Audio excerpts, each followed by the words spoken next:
I was once a professor. I used to give everybody an A on the first day to get rid of authority. I swear to God, I used to do that. They hated the administration.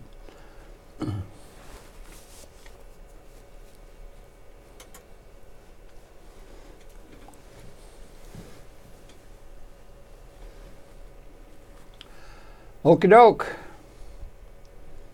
Okay, yeah. Welcome, gang, to Conversation. A pleasure to welcome to the program one of my dearest friends from a long period of years that we've been keeping track of the human condition and so forth. That's student Eric Bronner, professor of, I guess, politics or at Rutgers University, and a major work in terms of creating work that helps explain the human condition. And Stephen, welcome so much to Conversations one more time. One more time. Yeah, it's about time. It's been too long. It's been too long, brother. Indeed. So we're at a time, what is this? The date is the 22nd of April, and the year is 2019 of the Christian era, right? Like that. So what do you think? What's the state of the world now in broad terms? You're an academic, have broad understanding of the human condition within a large context. Are you more optimistic, less optimistic, or what is your overall general sense of the status of the world from the human and the ecological perspective? Well, starting, I guess, more from the human. First of all, it's pretty tough to know because I think for all the media that's around, basically, especially left media, has become completely obsessed with Donald Trump, the person. Well, he's a major figure, Of course, but I mean, this is 24/7 on every channel.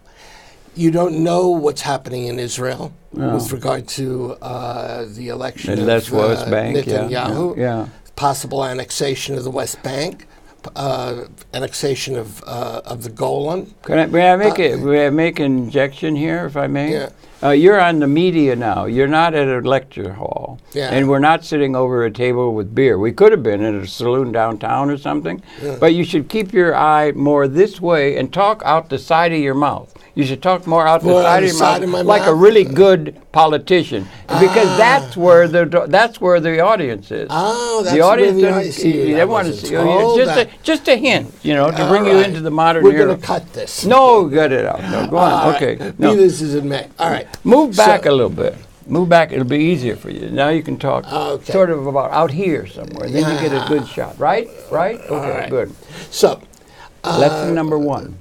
Okay, so what I was saying was the media is so obsessed with Donald Trump that the rest of the world is simply vanishing. All right, talk to it. Russia exerts control over the internet. Disastrous developments in Poland and Hungary. You've been over there too.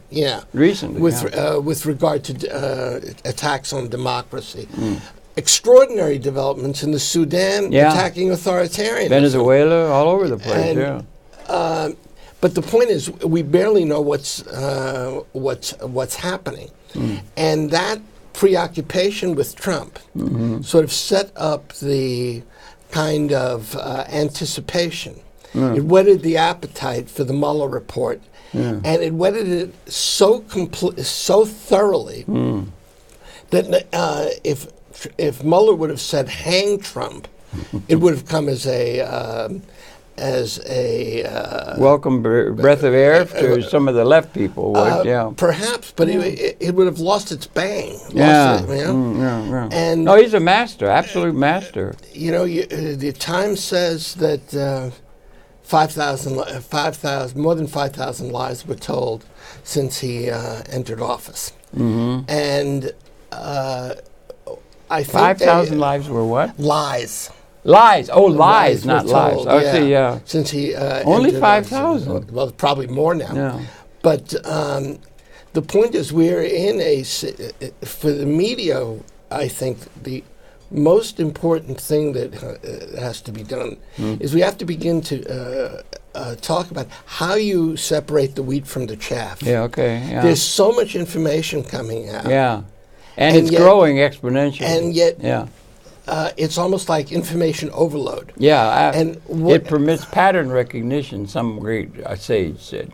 Media overload, information overload permits pattern recognition. Yeah, and among a whole lot of different parts that had been seen separately. And I think one of the things that has to that we really have to work on is how you separate this. Yeah. Not simply you find an empirical mistake, but how do you get people to think about what it is that is to be taken seriously and what is not to be taken seriously. Okay, yeah.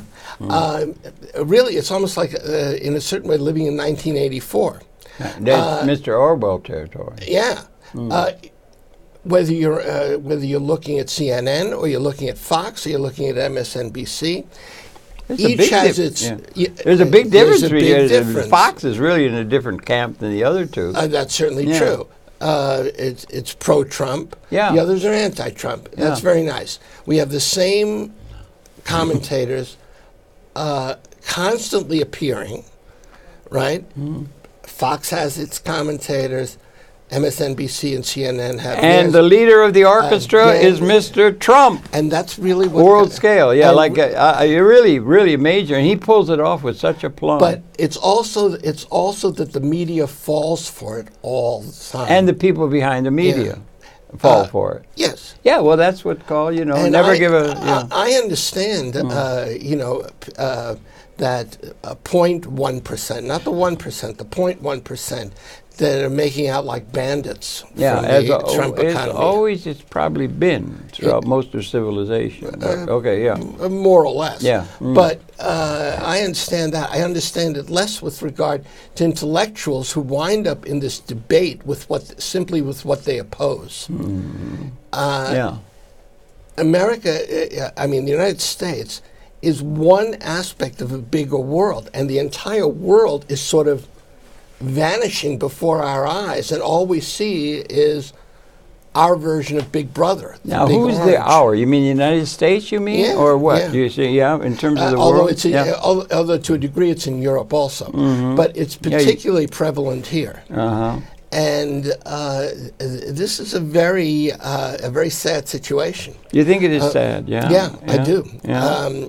Well, the Dow Jones is up, and the unemployment rate is all favorable, and all these kind of market trends, and that's what you do a job, and they get the result. People got some money; they can get a job when they couldn't, and the inflation rate, all those indicators seem to mean that there's some progress being made in the view of people who support them. I see consumerism growing, but I see it growing within a smaller percentage of the population. You think, yeah? Yeah. Okay. We have an opioid crisis, which I think that's is really something, isn't it? Yeah. Which I think is very much connected with a kind of alienation that has a lot to do with a lack of values and a lack of rational values, getting young people to the point where they can begin to make decisions on the basis of not simply their interests, but also principles. Okay, that's a serious if question. one wants to talk about what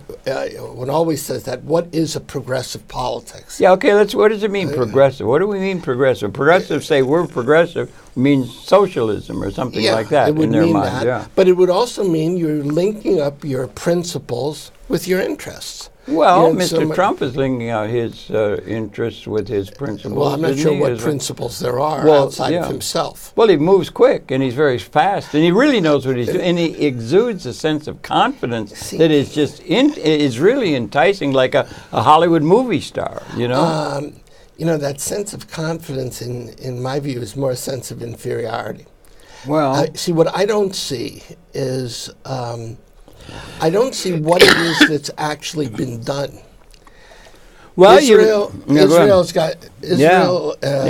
gotten worse. Yeah, it's terrible. I agree with you. Yeah, a general rise in right-wing authoritarian government like we haven't seen since the 1930s. There's some people welcome that. The right people are in charge, and See, I would say one of the things you judge people on, are they furthering democracy? Are they furthering American principles?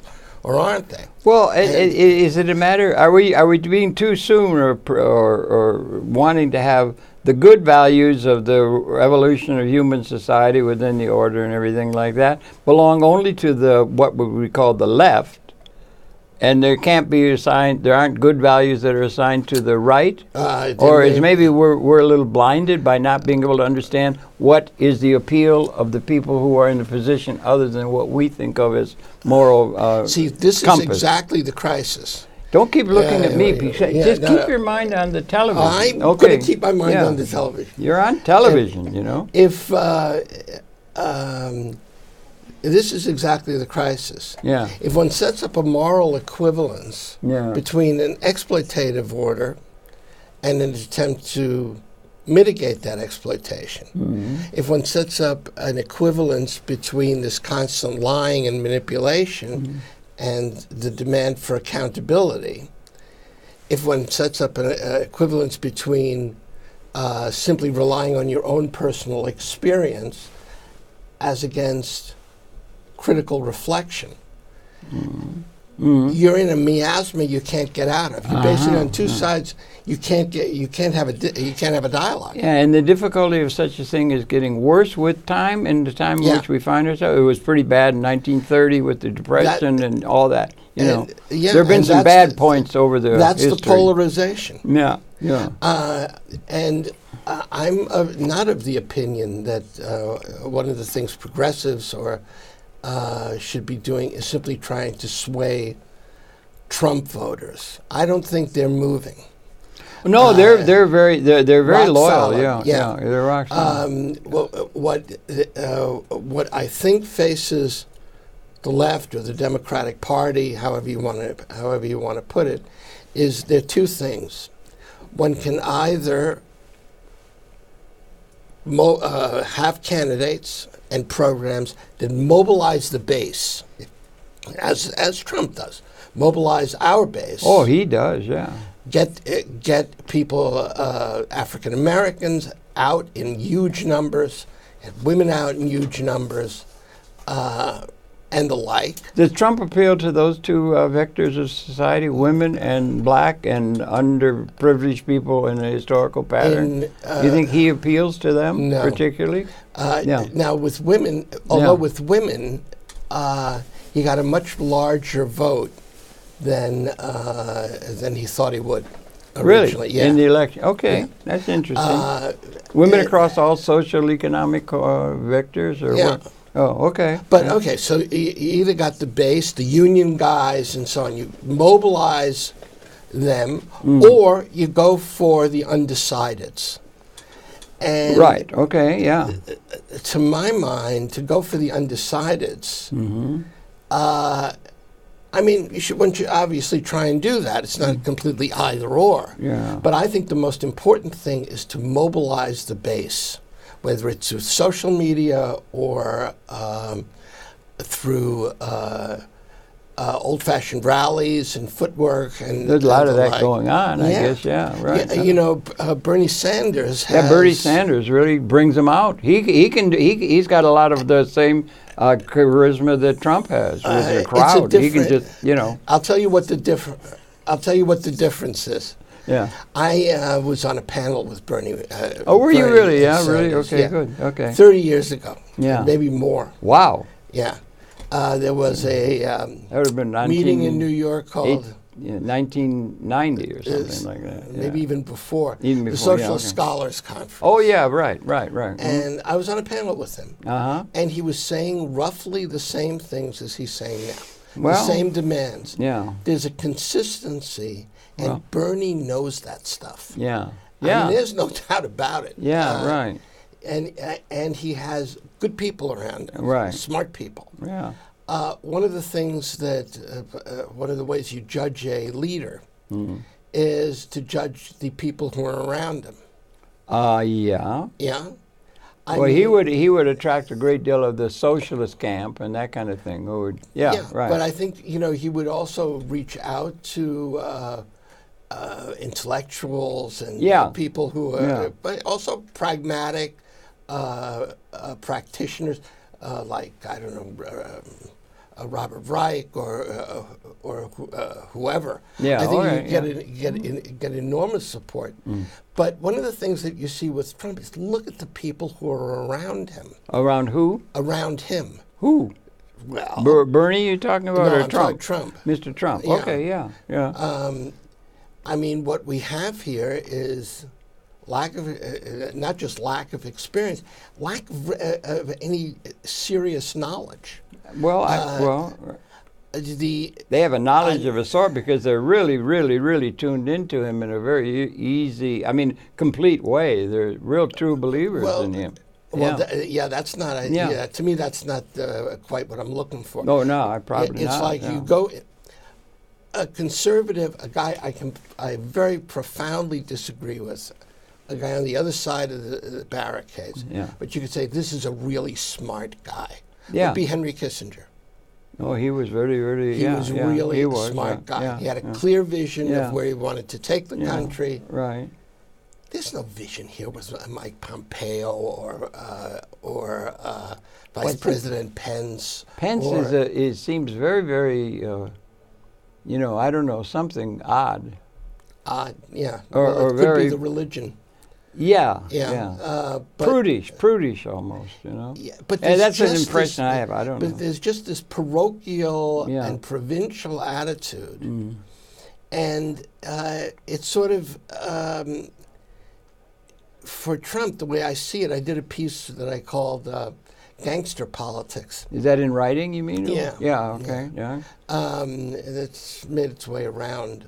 We did mention you're a professor of political science at Rutgers and a long distinguished career of going around and about with some of the political leaders of the world, including this country.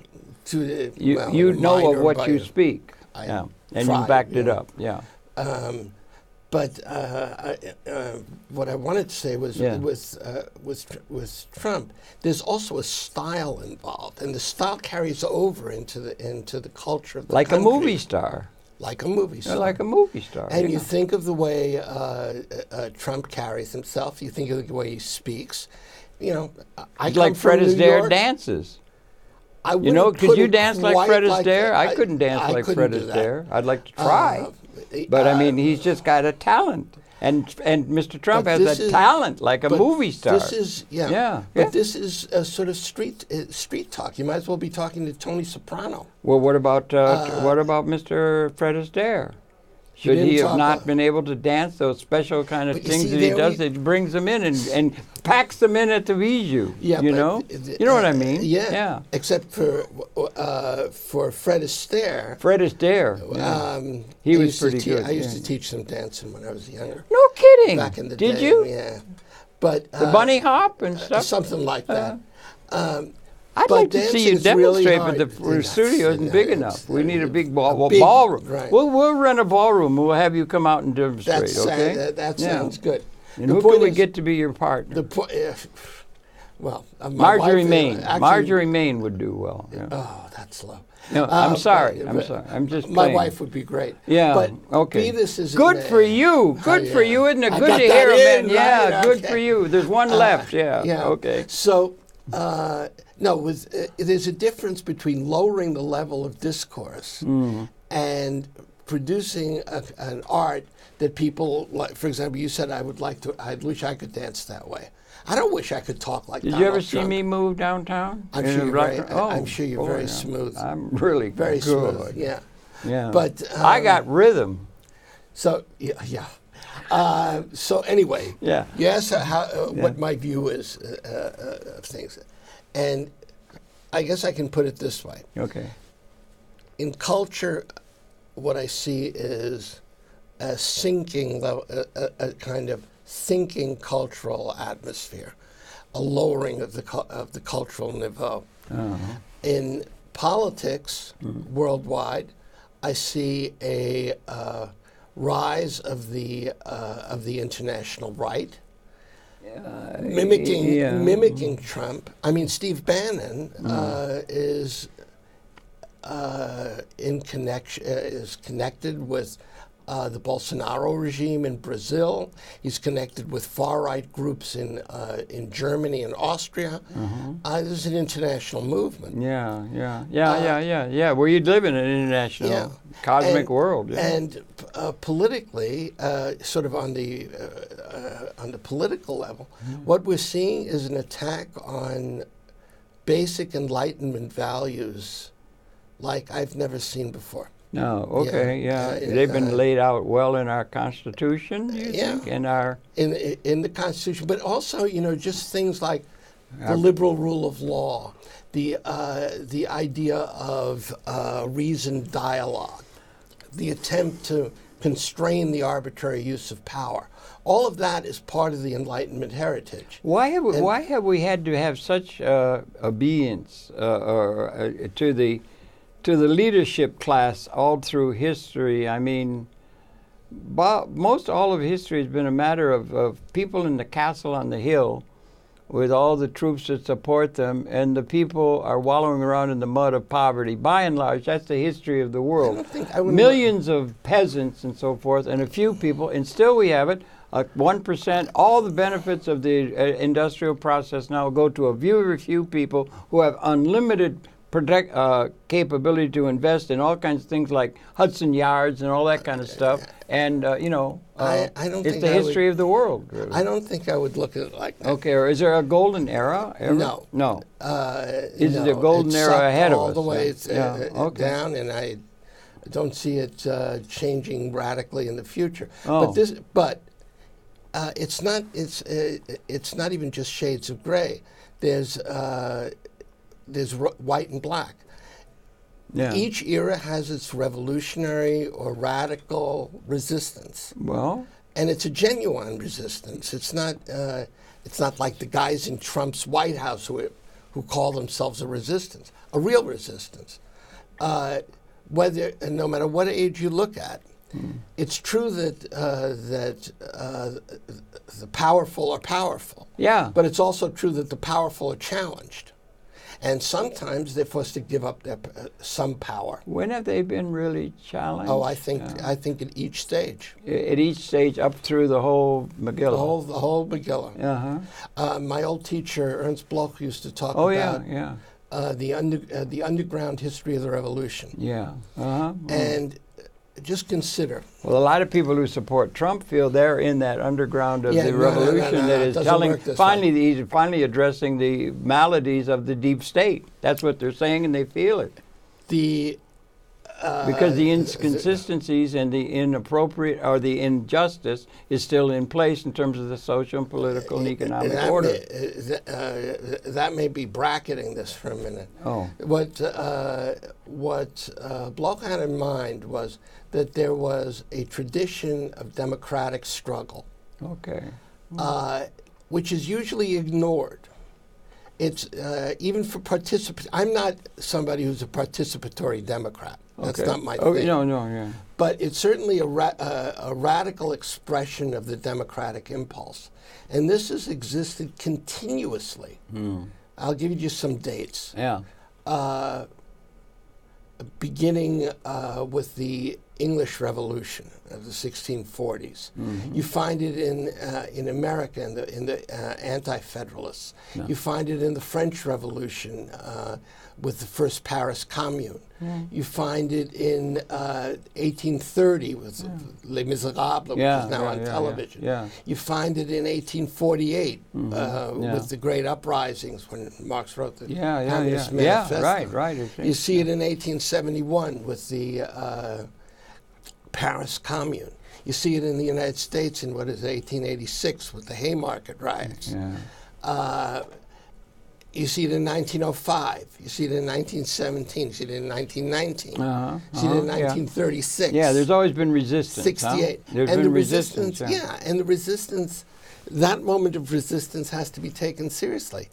It's not simply that that you have the powerful and the rest are docile sheep.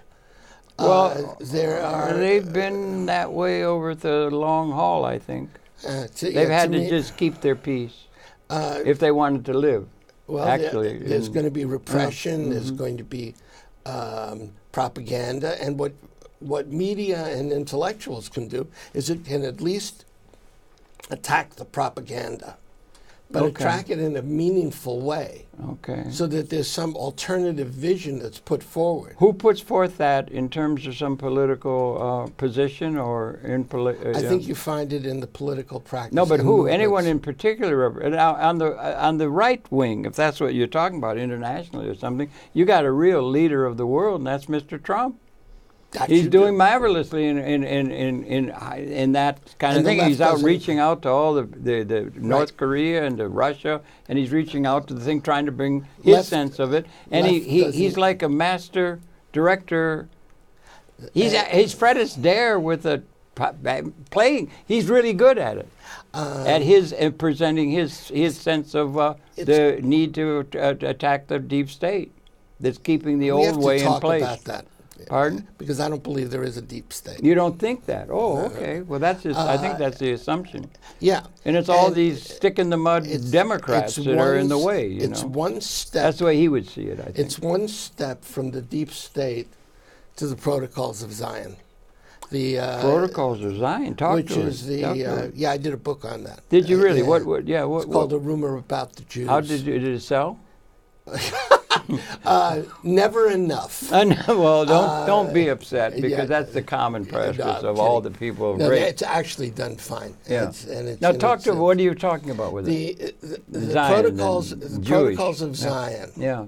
It was a fabrication. Okay. And it's what put forward the idea of an international Jewish conspiracy. It's the Communist Manifesto of the anti-Semite, if you want to put it that way. Yeah, the Communist Manifesto is a manifesto of what? The proletariat. Yeah. But that would be a left-wing understanding of the people who are being oppressed having some say in development of reality. Setting up an alternative. So that's the dialectic. But I just use it because it's the most famous piece. Yeah, right. Okay. Yeah. The protocols take up that position on the right, and in between. Well, they were they were sort of developed around the turn of the 20th century. Oh. And they first had their impact in Russia, and then they moved west to Germany and to France. When again? The beginning of. They came out of the emergence of. They came out at the last quarter of the 19th century, and this was the time of a rising labor movement. Before the First World War? Yeah. Okay. And they were picked up. There was a rising labor movement. There was a rising Zionist movement. Yeah. And there was the Dreyfus Affair. Yeah, right. That was something grim. Which tore France apart. Yes. And whenever there's a situation in which society is polarized, you look for reasons why it's polarized. And the easiest thing to do is to find a conspiracy that is polarizing the society. Right. It's pretty common in the political literature, isn't it? Indeed. To find the enemy that's causing the difficulty that has to be overcome by our prescriptions or their prescriptions. And more, whether it's the Islamic conspiracy ISIS, or it's the deep state or it's a Jewish conspiracy. You know, there's a whole host of rumors that are being spread at the moment that the Jews planned the fire at Notre Dame. Also, there's a lot of people seeing that connection with the 9/11. 9/11. There's connections with that. Yeah, it's coming out. The point is, you don't need, and in a world, and this is the danger of Trump, in a world where truth doesn't count. Well, anything is legit. I mean, I believe in the Protocols, which talks about a non-existent Jewish conspiracy. You don't? Well, you have your opinion, I have my opinion, then we both go home. And that is a situation that contributes to the rule of the powerful, because critique no longer has any force. In other words, if all positions are equal, the one that is backed by the most powerful person wins. Well, how do we measure power? I mean, the ability to enforce it. Yeah, but doesn't that come down to over the long haul, you got all kinds of intellectual power and stuff, but you've got military power. To have armies that can enforce your view of things is the main way in which groups have protected their own interests against the masses who are starving in the field. I don't think that's true. Oh, you don't? Okay. No. You look at the history of the United States. How often has the Army been called out to solve a problem? Not very often.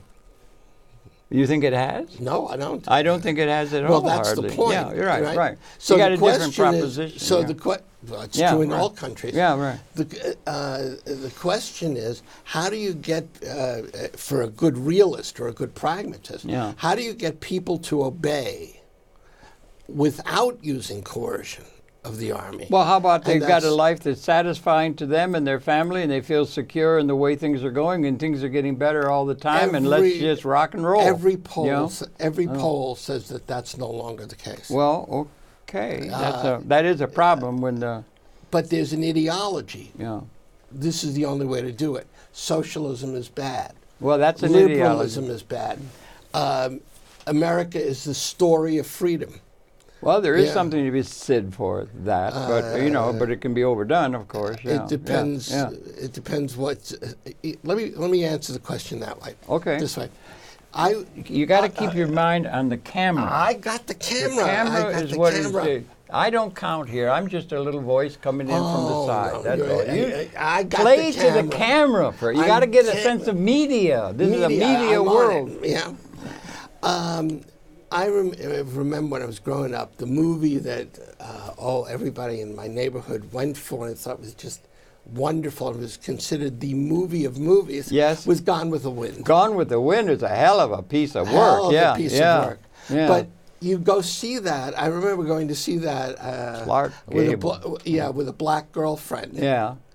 After we wound up coming outside, I had a very different view of Gone with the Wind. Oh, I see. Right. Okay. Yeah. You got set straight. Is that what you're trying to say? Good for her. Yeah. Absolutely. Yeah. And, both feminine and the blackies or the blacks. Yeah. And she, in a certain way, and through discussion, knocked out an ideological view I had of the film. Okay.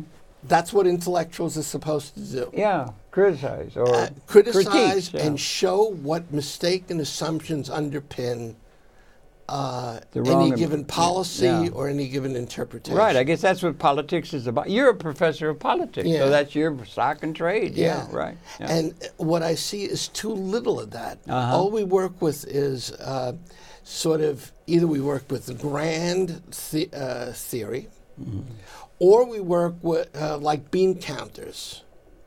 That is to say, well, Trump made this lie on this issue, and he made another lie on another issue. And then we have 5,000 lies, but we don't know which lies are important and which aren't. Yeah, and you build a narrative about his lies are worse than our lies. Yeah, and then you get involved in this idiotic conversation. And then you have a report that doesn't report to that. It doesn't present that to the population that is earning. He should be impeached. That kind of thinking like that is still in the air, I guess, whether that can be brought up and with the Mueller thing and everything. But the people who support him must have been very satisfied. He certainly is. Let me say something. I could say it with the same thing. No collusion. Do I sound like Mr. T? No collusion, and I'm happy as a lark, believe me, as we go rolling to the golf course. Well, as one can say no collusion as often as one wants. Yeah, but it's clear that from the report itself, I'm no expert on this. Well, that may be coming out in the time ahead, possibly. But, no, it's in the report that Russia influenced the election. Yeah, well, yeah. I guess. There's no doubt about that. Yeah. You have. I'm of the opinion, and I know that impeachment won't work, won't go through. You don't think it could work? I don't think so. You don't think the Democratic Party should opt for it with... I think it should opt for it. You think it should, even though it won't work? And another lost cause for the people of the left? Is that it? Yeah. Well, it's been it won't necessarily be a loss. I don't think it's a lost cause. It's a long, long trail of winding from the history of the world. Hang on. Yeah. Okay. I should try to sing. At some point, you want to. It's important to stand up for principle. Yes. B, in other words, there's a difference between indictment and impeachment. There's never been a president who has been indicted and forced from office. There have been presidents that have been impeached. Yeah. I think the idea that Trump's approval rating will go up if the impeachment thing is carried out is nonsense. But the impeachment's covered over such little things like a little blowjob off the office or some sort of tactic of human that's not the function. case. But that's not the case now. Yeah, go on. That's why I don't think he's going to lose. I don't think this is going to have any effect on the. So Trump Nancy voters. Pelosi's right. You should avoid it. No, she's wrong. Yeah, she's saying you should avoid impeachment. Yeah, and I say you should go for it. You think you should go for impeachment? I think Elizabeth Warren's right. Elizabeth Warren just said we ought to impeach the son of a gun. Yeah. And we'll see. It's a matter. Yeah, and I think hard to get through the Senate. It won't get through the Senate, but it's a matter of principle. Oh. You set up limits for what future presidents should do or face the consequences. The second part is, I think, the independent voters actually respect principle as much as they respect anything else. Oh. Yeah. And the third thing is, I think the real reason that Nancy Pelosi and so many Democrats, she's pretty hip, very hip. The reason that they don't want to go through with it is not because of it won't work. No, it's because it will have a negative bad impact effect on the election. Yeah. No, it'll have a bad impact on right-wing Democrats. For all this stuff in CNN. Wait a minute, Nancy Pelosi's worried about right-wing Democrats? Of course. Oh, right-wing Democrats. Oh, okay. You're the politician. You're the master of understanding. I can't understand it. It's kind of mystery. When you're thinking about Obama, and you say he didn't do enough, right? Well, this is the constant refrain. He didn't do enough. Yeah, Mr. Trump wants to get rid of Obamacare. But Obama didn't do enough. One of the reasons he wasn't climate stuff. One of the reasons he wasn't able to do more was that he had a contingent of right-wing Democrats who were no different than Republicans. No, there is, I guess, in the Republican. And that's close to a third. That's close to a third of the party. Really? And that exists today too. In the Democratic Party, you mean? And so Nancy Pelosi and you couldn't get the votes in the Senate. Yeah. Her idea is to keep them in the party and to win in 2020. Yeah. Yeah. Pure and simple. I don't think those guys are going to determine the future of the election. I think what's going to determine the future of the election at the end of the day is how well you can mobilize your base, how well you can get people out, people who are committed. And you think Bernie's got the stuff to bring them out? I think he's already shown he does. You think he's going to be? He's pretty getting up in years, you know. I'm more and more sensitive to that with each passing year. Me too. I'm starting to creak. We don't even want to go there. Yeah. But he's just, but we don't have it. It's a one-way trip, I'm afraid. That is a one-way trip. Yeah. But Trump is also old. I mean, but he carries it off with a plum, man. He doesn't let it bother him. He's so confident. He's just got control over everything. And I'm going to fire this guy and that guy and this and everything. And he really pulls it off. You got to give him credit, like Fred Astaire. No, I don't think Fred Astaire was really good. If you have a situation, you have a business, and you bring in, you're constantly bringing in people who you say are the best people, and then 3 months later you fire them because you think they screwed up, either you're picking the wrong people, or you either you're picking the wrong people, or your standards are so high that nobody can meet them. No, this is a situation, I think, with bringing in the people and so on. This is like a typical dictator. Well, there are examples to Mussolini and Mr. Adolf himself. But I don't mean it simply in terms of. You keep moving away from your site. You have to get a sense of. Yeah. Okay. Yeah. I don't mean it simply in terms of the style. Which is that is important these days. But I mean something else.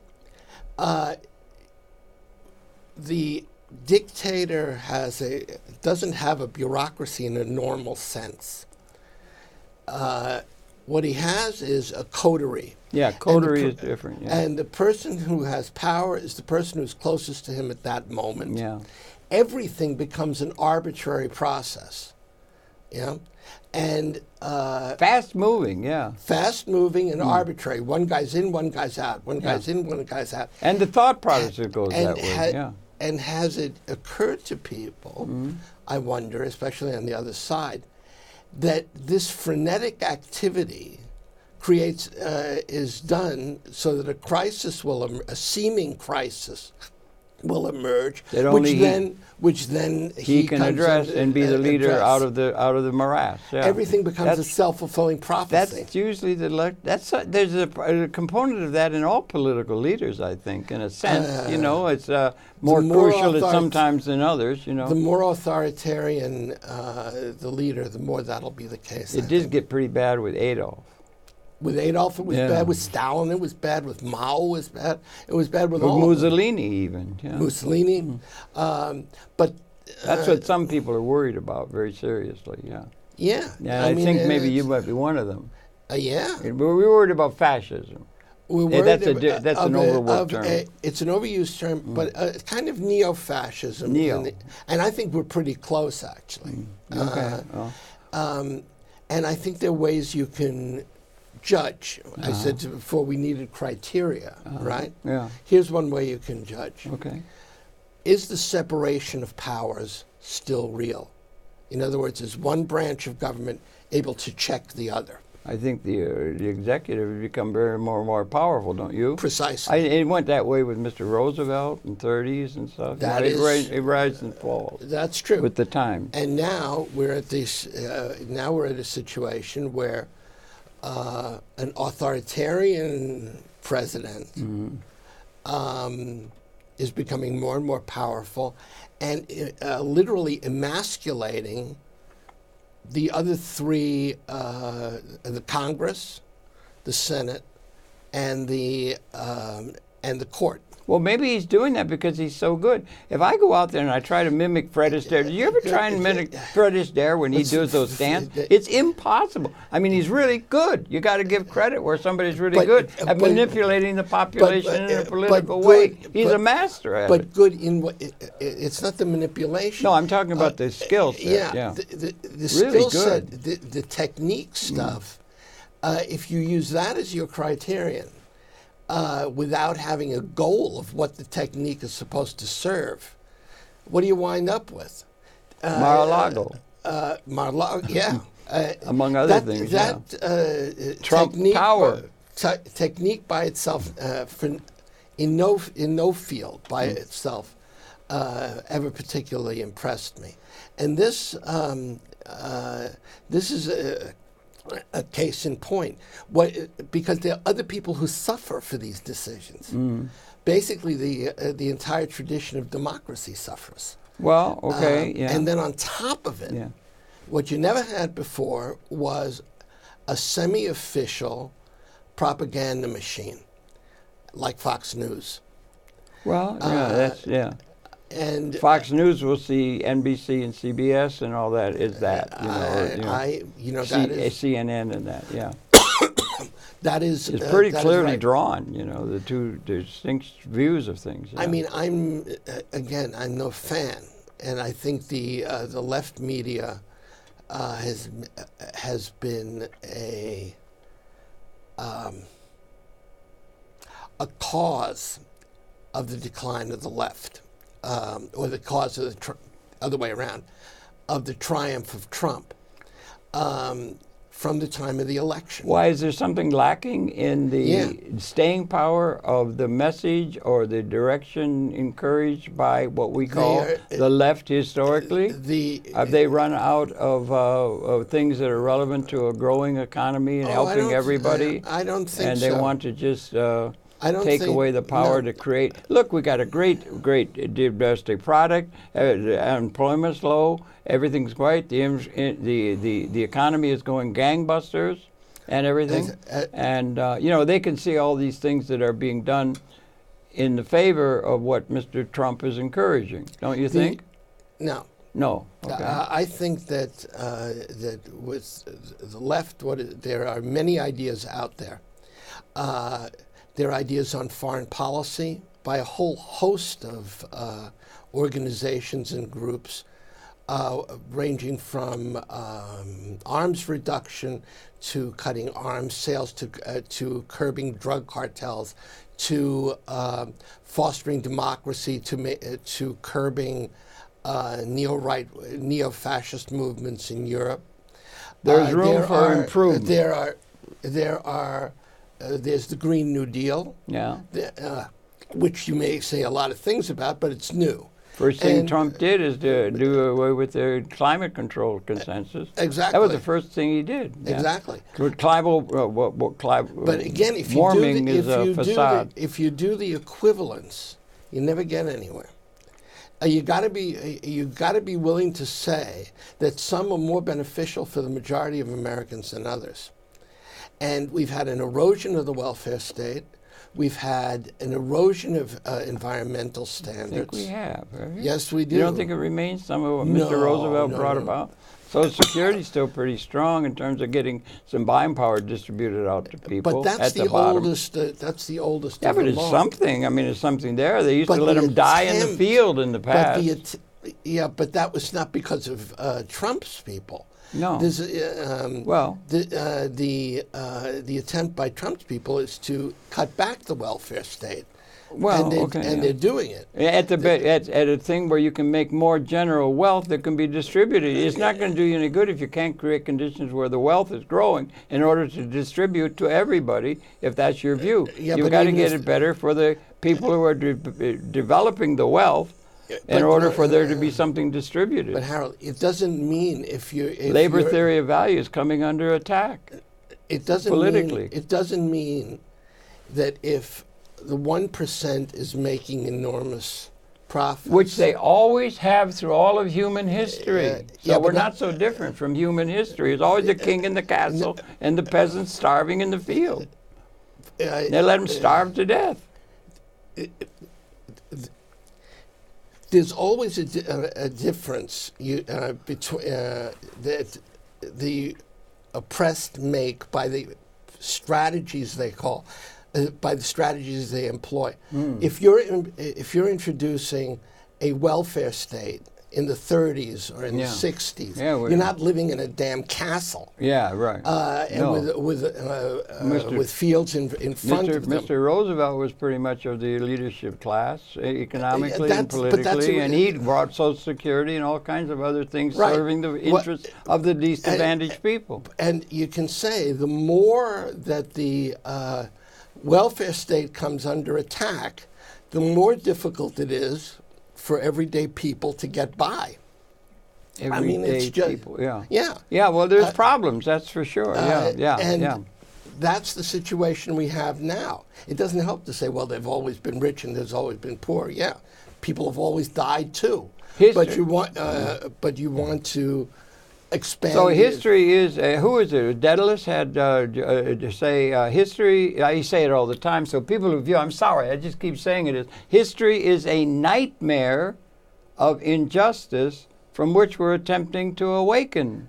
We may be at a time of awakening from a historical pattern where there were always some brute with the ability to assert his leadership and hit people on the head if they didn't listen and get them well in order to get taking the orders like they're supposed to do. And the whole economy of the world and history of it is built up within that context. Is there something that makes something other than that possible now becoming available to the Homo sapiens species within an ecological extension of events in universe? Something on that order? No. Is it? No, you think it's just the same old thing? I think that the idea that you can abolish power and imbalances of power. Maybe, how about making everybody powerful? Is there a possibility of being able to liberate everybody to where everybody's powerful? Power is not a quantum. Power is the relationship. Power is the relationship. But what about the zero sum? For one to win, somebody else has to lose. That principle has to be there forever. You have to have, for some to do well, others have to lose. It's zero sum. That's a zero sum world that has evolved throughout our whole history. No, that's Isn't it? Isn't that the truth? No, I don't think so. You don't think so? No. Okay. That's the assumption.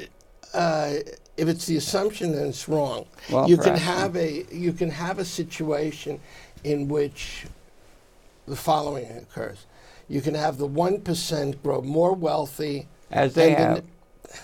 You can have the 1% grow more wealthy and have the 99% raise its standard of living. Internationally on a world scale? Yes.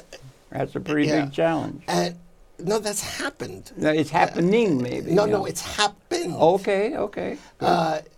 Whether the entire planet is another story, but that's not the point. Okay, the point is that you can have a situation where 1% is maximizing its wealth. The wealth is growing, and the bulk of the people is improving its situation.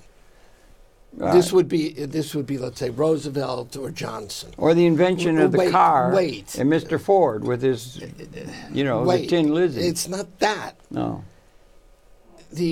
Or you can have a situation where the top 1% makes less, makes more, and the 99% makes less. That has nothing to do zero sum. No, it's not.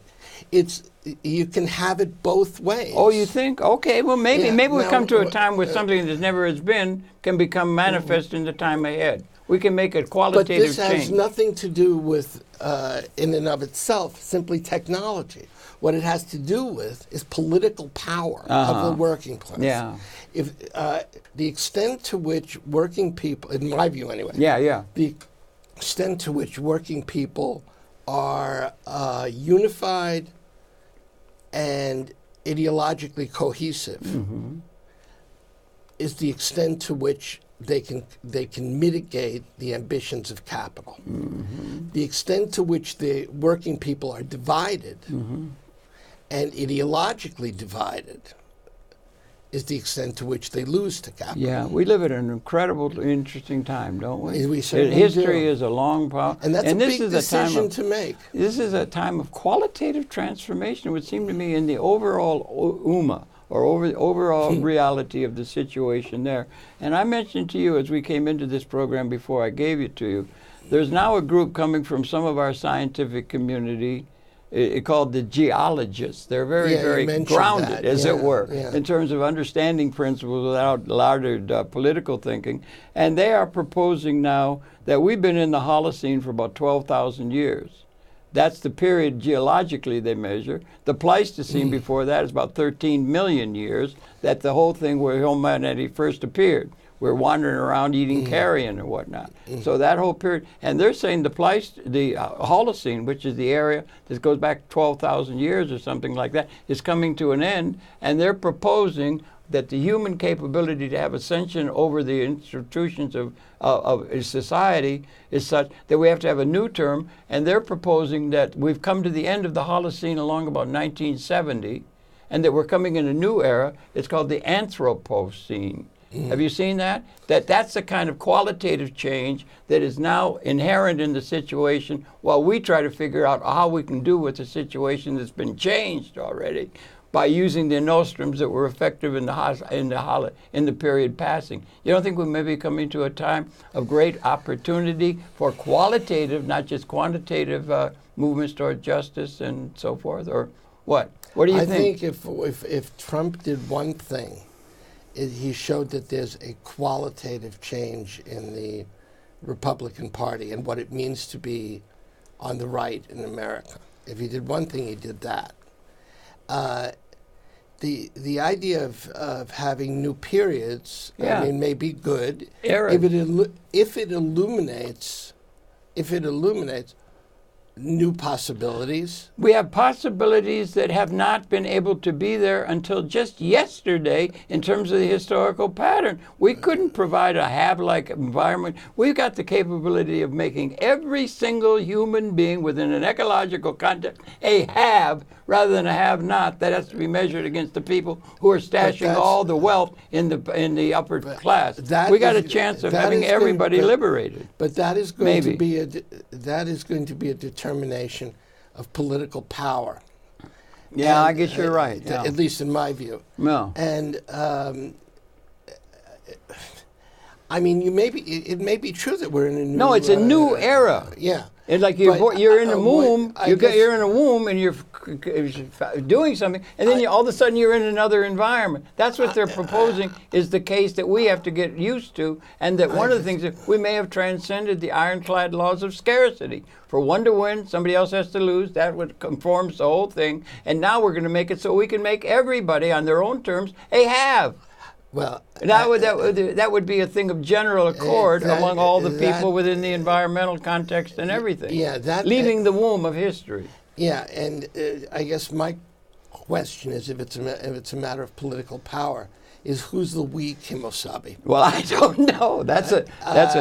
You don't get a new age without a new agent. Well, you're going to have a problem with this. With all due respect from the left, if I can, it's very madly informed by the labor theory of value. That it's the labor workers that make the wealth, and that's stolen by the people who take that wealth and make it for themselves.